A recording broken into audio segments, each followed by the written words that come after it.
In this screencast, we're going to learn how to approach a material balance. The most important thing to realize is when balancing steady state systems that mass in always equals mass out.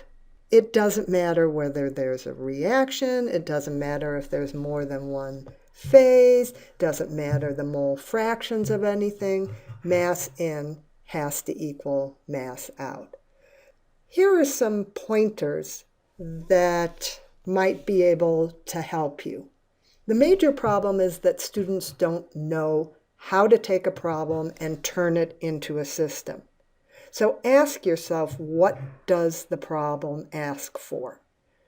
Write it in terms of variables that you set. Read the problem carefully. Ask yourself, what do they want? Look for key words or phrases. If you see something like overhead product, then it means that you have product coming out of the top of perhaps your column. Be careful of what you assume. Some examples of this are adding streams, leaving streams out, and let me show you a typical example. Let's say we have an absorber. There's a gas stream that comes in and comes out, and a pure liquid enters the absorber to absorb some of the components of the gas stream. Well, if this stream enters the system, it needs to exit the system, even if the problem doesn't specifically say that there's an aqueous stream exiting the system. It has to come out, even if it's not pure. In fact, it probably isn't, because the purpose is for it to pick up some of the components from the gas stream. The next thing to do is draw the picture. Label the unknowns and the knowns. What I tend to do is I use M for mass and I use N for moles.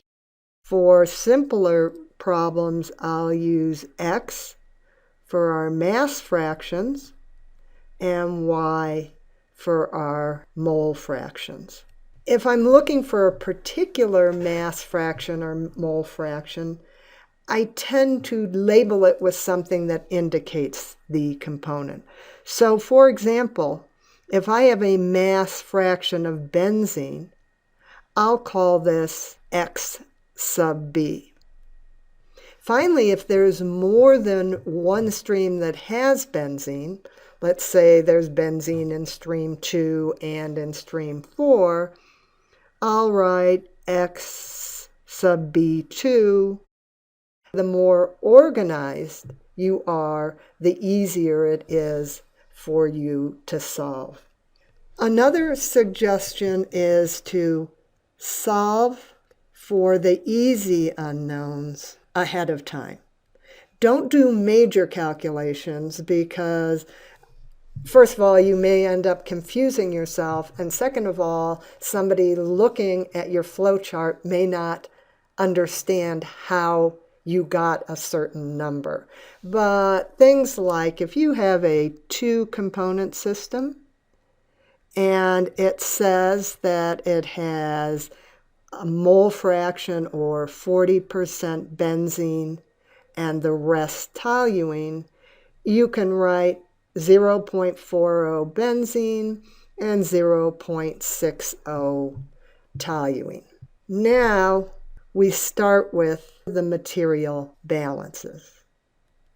And the thing to remember is that there is one mass balance for every component.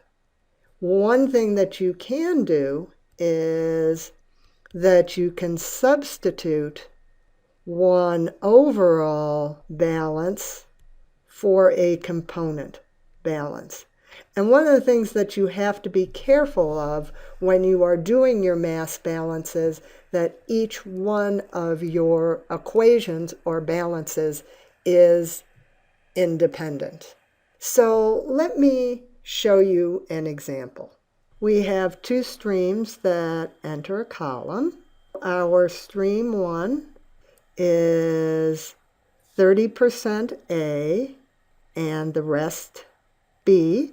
There's an example of solving for simple unknowns. Stream 2 is 40% A and the rest C.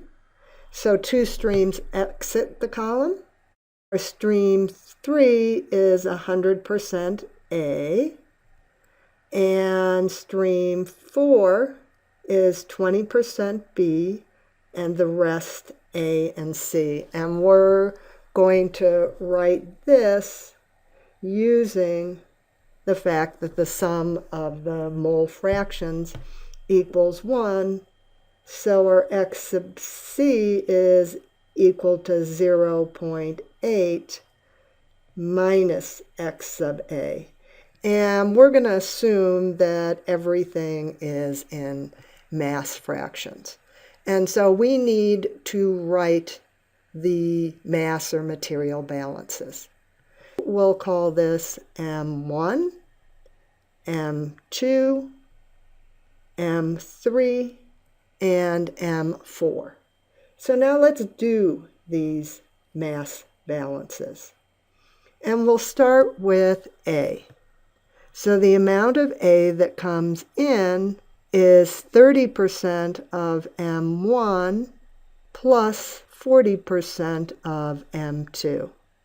And exiting, we have 100% of M3, or just M3, plus our x sub a times M4. Now we'll do the B balance. Coming in the first stream, 70% is M1. There's nothing in M2. There's nothing in M3. It's 20% of M4. Now our C balance, which nothing is in M1. C is 60% of M2. And coming out, we have 0.8 minus x sub a times our M4. These are our three component balances. Let's see what happens if we add them all together. So note, when we add them all together, what we get is the overall balance. So we can only use 3 out of these 4 equations to solve our system. Finally, note that we have 1, 2, 3, 4, 5 unknowns, but we only have 3 mass balances that we can write. So as this system is stated, we can't solve it. This is what's called a degree of freedom analysis, and I'd like to direct you to another screencast that describes what a degree of freedom analysis is.